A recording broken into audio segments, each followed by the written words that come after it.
How easy is it to change yourself in your life? Get working recipes. How to transform. How to improve your health. Alone and with a trainer. To become the star of the beach.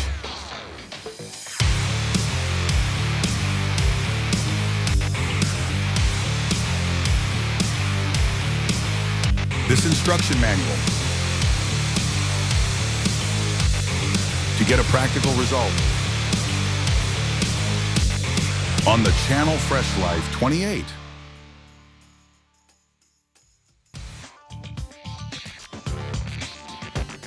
Hello everyone, this is Basilio, and you're once again on the channel dedicated to how to start a new life on Monday and not end it by Tuesday.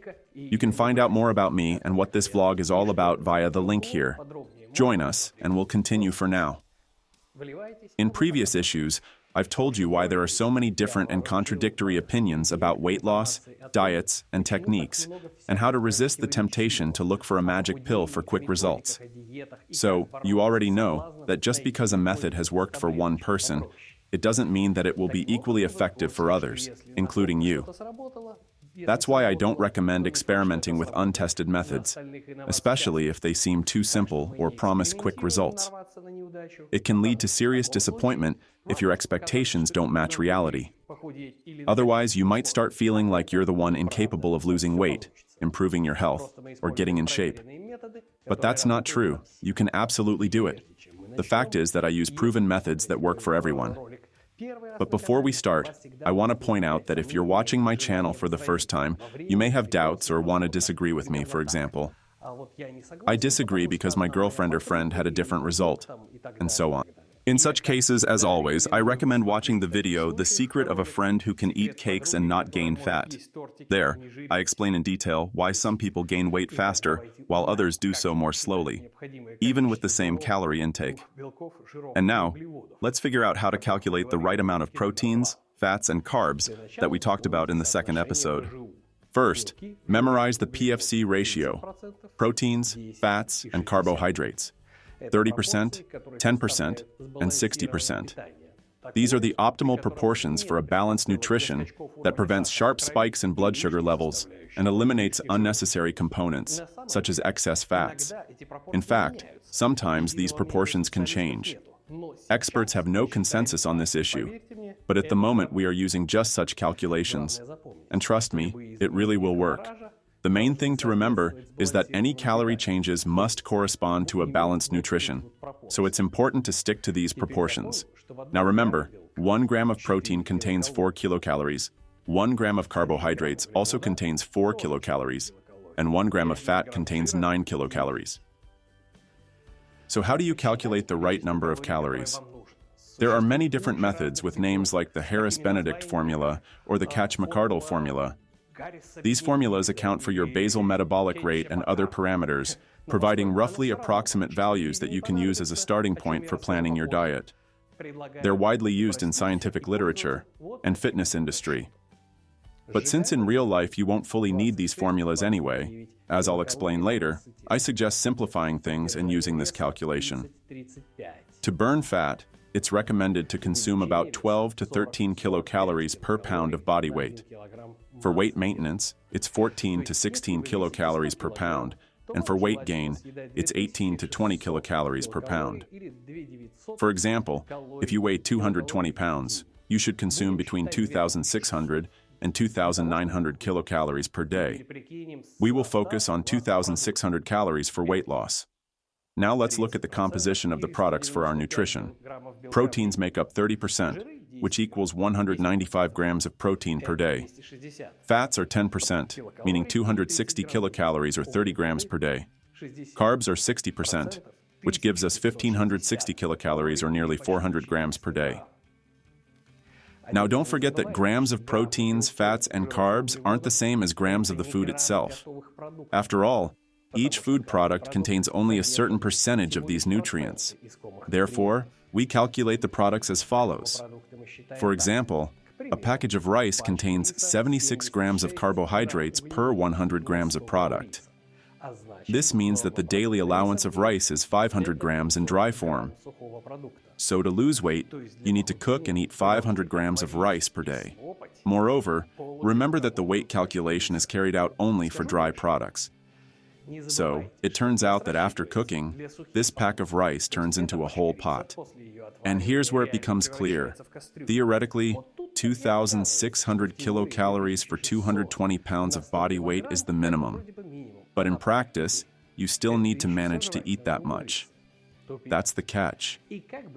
And if there are two people each weighing 220 pounds, one young and athletic, the other elderly and overweight, would they really need the same number of calories? What about the genetic differences you mentioned yourself? Well, I won't contradict myself. What I've shown you is a basic calculation. And the only thing common to all ages and weights in such a diet is the balance of proteins, fats, and carbohydrates. There are other methods with coefficients that supposedly account for age, physical activity, and other factors, with those complicated names I mentioned earlier. But in practice, they're of little use because it's impossible to account for genetics. And without factoring in genetics, all these formulas remain just theory, far removed from real life. Anyone well-versed in strength sports will confirm that in every gym, there's a big, healthy guy weighing around 220 pounds who consumes 2,500 calories a day and grows great on that. And then there's a tall, skinny young guy who trains decently but can't gain weight, even if he eats 4,000 calories. This happens outside the gym too. Some people lose weight starting with fewer calories, others with more. It also depends a lot on how fast your metabolism is, whether it's cold outside or not, whether you've been stressed or not, and many other factors. This is especially important at the very start of the journey. Your metabolism develops, and it will continue to improve. Your body adapts, and this causes stress. That's normal and how it should be. That's why nutrition programs bought online or generated by software without a coach's support are ineffective. They're too generic. They don't account for how your specific body responds to certain changes. Someone needs to monitor effectiveness, and I firmly believe that until you're in a training process, that control should be in your hands. A coach is like a magic crutch, undoubtedly helpful, but nutrition is an integral part of your life, and relying on crutches for it every day isn't quite right. Your task is to learn to understand your body and make decisions consciously. That's why I stick to the following method. First, I calculate the basic metrics. Meals happen every 3 hours, so that by the end of the third hour, a slight feeling of hunger appears. I stick to the protein, fat, and carb ratio of 30 to 10 to 60. After 2 weeks, I evaluate the results and adjust the nutrition, keeping the same proportions. If the weight drops by more than 3.3 pounds per week, I increase the calorie intake. If the weight does not decrease, reduce the calorie intake. It may seem difficult at first, but I assure you that you will get used to it very soon. This basic amount of food will probably seem too much for you. Many people can't imagine how it's possible to eat that much food in a day.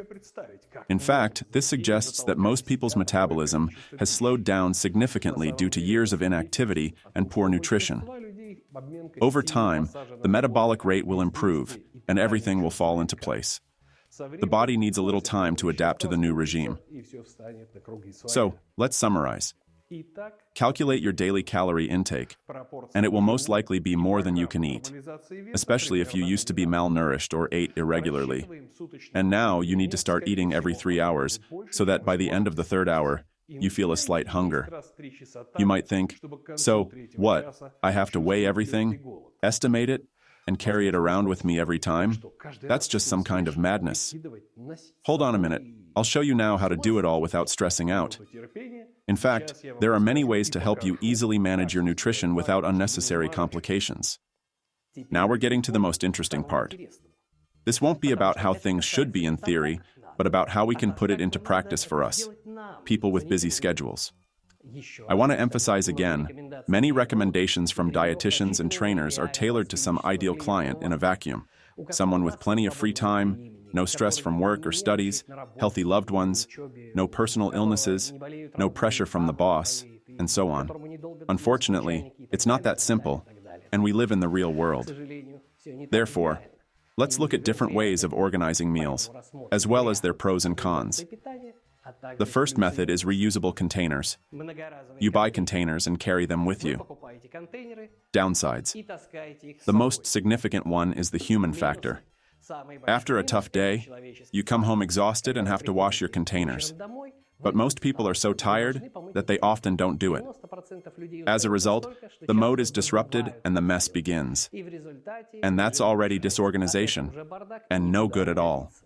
In addition, containers must be of high quality and expensive enough, otherwise they may leak. Also, after use, the containers should be packed so that no unpleasant odor appears by the end of the day. It is very important that the container lids are tightly closed, otherwise the whole point of using such containers is lost. Therefore, I prefer another way: disposable containers. They get rid of all the previous disadvantages, except for the possibility of leakage. This option has a ton of advantages. First off, the containers are dirt cheap. To protect them from leaking, I use regular plastic bags. They cost next to nothing too. After eating, I just toss the container along with the bag and napkins. Since there's no washing involved, there's no chance of forgetting to do it either. Plus, there's another big advantage. The containers are always the same size. This means that pretty soon, you'll be able to get by without even using a scale to count calories. You'll already know exactly how much fits in a container or half of it, like rice, porridge, or fish, for example. It's convenient when you need to quickly and easily determine a portion. There's also a third option: special bags with a compartment for containers, complete with the containers themselves and lots of other conveniences. They typically offer ease of transport and maintain the optimal food temperature. However, I still wouldn't recommend this method. Those containers need to be washed too, and if something leaks, the bag could absorb the smell, and that becomes an extra hassle. If that doesn't bother you, you can buy such bags online or in sports nutrition stores. Let's sum it up. Rule number 1. We need to get the maximum amount of bonuses from our new life. That's why I recommend organizing the process to minimize extra actions and effort, even if it slightly reduces your comfort. But this is my personal opinion. Since we're talking about organizing the process, let's discuss spoons and forks. In order not to waste extra time searching for cutlery, I try to always keep spare forks and spoons in my car and office. In order not to break the regime due to the fact that I forgot my fork at home, I just don't take it with me. I have them everywhere I can find myself during meals. To keep the fork clean, I use the following method: alcohol wipes. These are the exact ones used for disinfecting during injections. Here's how it's done. We wipe the fork with an alcohol wipe and then throw it away. And we slip the paper packaging from the wipe over the fork's tines to protect it from dust. The cost of cleaning such utensils is easy to calculate. Any more tips? And what do we do if mealtime catches us on public transport or a shuttle, where pulling out a container isn't exactly convenient? There's a solution for this situation too. In any sports nutrition store, you can buy a shaker with prices ranging from $5 to $20. Take a pack of 0% fat cottage cheese, half a glass of water, and a couple of sweetener tablets. Mix it all in a blender or with a regular fork. Pour it into the shaker, seal it tightly, and voila, your meal is ready. For convenience, you can choose a shaker with multiple compartments to keep ingredients like nuts or seeds separate until mixing. You can also add a few servings of protein or other supplements to the shaker, so you always have everything you need for a full meal on the go. Drinking a shaker like that on public transport feels as natural as sipping a beer or a cola. Now let's think about how this approach to nutrition can save time and boost our social status. At first, it might seem like eating multiple times a day the usual way is much faster. And in the eyes of others, carrying around containers might make you look poor and destitute. But in reality, that's not true. To sort all this out, we'll need a stopwatch, a calculator, and a sheet of paper divided in half. This will help visually compare the two approaches and figure out which one is actually more effective.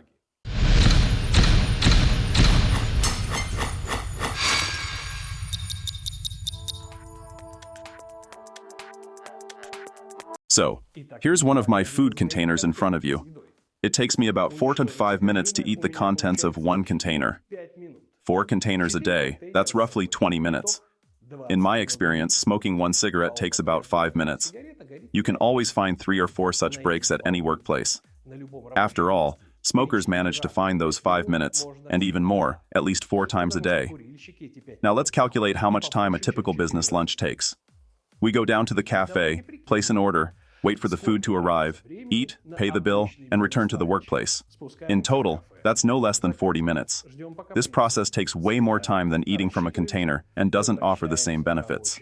And if you calculate it over a week or a month, the difference becomes absolutely massive. As a result, using your own food every 3 hours saves you at least twice as much time. We have calculated the time, and now we will move on to one very delicate topic. It was often raised by my clients, with whom we have established a trusting relationship. The main reason many people resist the idea of eating their own food from a container every 3 hours is that it's tied to associations with low social status. In other words, people fear they'll look like poor folks or losers in the eyes of others. In practice, this shows up as awkwardness when someone opens a container in the office or a public place and catches people staring. Sometimes it's even met with ironic comments from colleagues or acquaintances, which only heightens the internal resistance. You shouldn't be embarrassed by such associations, because it's precisely the creation of this paradigm in a consumer society that's used to manipulate people. These associations are predictable, but now we're going to break them down. These manipulation techniques take the form of widely accepted opinions. For example, an unofficial opinion can be created that if your mobile phone isn't a certain model, you're a loser. It doesn't matter how overrated that trendy model is, or how convenient or inconvenient it is for you. You can argue any way you want, but the response will always be the same. Yeah, keep talking. Everyone knows if you don't have it, you're a loser. So, we're going to fight this by forming a conscious opinion. A conscious opinion isn't just rejecting someone else's viewpoint. It's adopting your own stance based on facts, logic, and personal goals. To start, let's think and compare what we get when we eat at a restaurant or cafe versus when we bring our own food. Your own pre-prepared food allows you to significantly improve your appearance, achieving results that you can't get from eating at a diner. Meanwhile, restaurant food worsens your appearance year after year, especially noticeable in the summer and at the beach. The food you carry with you saves money, about 5 times. For example, a sausage that you buy in a store, after it has been in boiling water in a snack bar, will increase its cost 5 to 10 times. You pay much more for something that you could have bought much cheaper at the store. This is a time saver. The time spent preparing food is minimal, as dishes for bodybuilders are usually simple and don't require much time in the kitchen. In contrast, you waste time waiting for a waiter, placing an order, or standing in line at a fast food joint. You control every ingredient of your food. It's your food, and you know what's in it. In a restaurant, no one guarantees that you will get what you expect and what your dish is actually made of. In the near future, we'll dive deep into topics like food allergies, intolerances, swelling, and excess weight. You'll see just how important this is. And finally, if you've decided to start a new life and bring your own food with you, it'll earn you respect in the eyes of a new circle of gym acquaintances for your personal qualities and your organization. The respect you get in a restaurant depends on how much you paid and where you're eating. Essentially, it's love for money. And if you think about it, what do we end up with? We stop overpaying for food and move toward looking like that one person out of 10,000. We save time, feel better, have more energy, and more money. So who ends up being the loser in the end? Logic tells us it's definitely not us. Experience suggests, when, in a few years, you turn into a healthy, muscular guy, those who spend money on food at diners won't even dare to give you a sideways glance, let alone smirk behind your back. To further convince yourself of the validity of this approach, I'm giving you a small task. Set aside the money you save from the difference between your usual eating habits and eating proper nutrition. At the end of the month, buy yourself something, a gadget or accessory, with the full amount. Let that item serve as a reminder that widely accepted judgments are often far from reality. And that's not all. To ease your social adaptation, I'll tell you what to expect when you finally decide to hit the gym. There you will find like-minded people who will appreciate your dedication and discipline.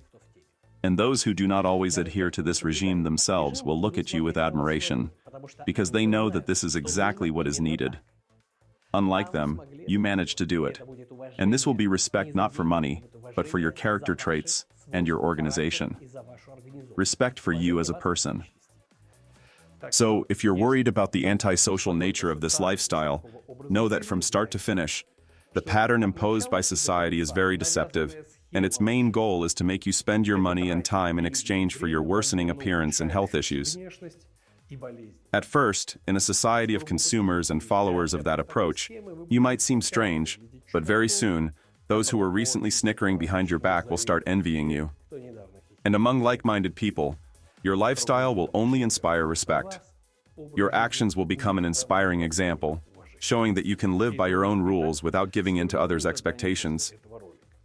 So, now set yourself a task after this video. Determine your baseline calorie needs and continue eating every 3 hours. This is important. But now with a focus on balanced nutrition. 30% protein, 10% fat, and 60% carbs. Eat in a way that by the end of the 3rd hour, you feel a slight hunger. Every 2 weeks, adjust your calorie intake based on the scale readings. Carefully track how much money you've saved by not going to diners, and at the end of the month, spend that amount on a gift for yourself. And so, we're set on losing weight, we've gathered our strength, and decided to stick to a diet or something like that. But one question keeps nagging. How long will it take? When will the results show up? And that's what I'll talk about next time. So, subscribe to the channel, put likes or dislikes, tell your friends. Taking steps towards change together is always easier and more enjoyable. And don't forget, as I've said and will keep repeating, the ability to analyze and reflect is the main tool in the process of changing your life.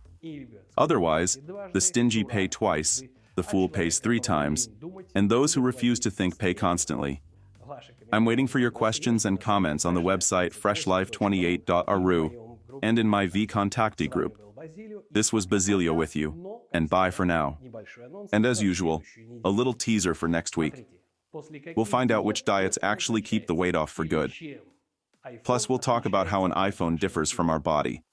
And we'll discuss 2 ways to change yourself: the easy way and the hard way. Why do they always push the hard one on us?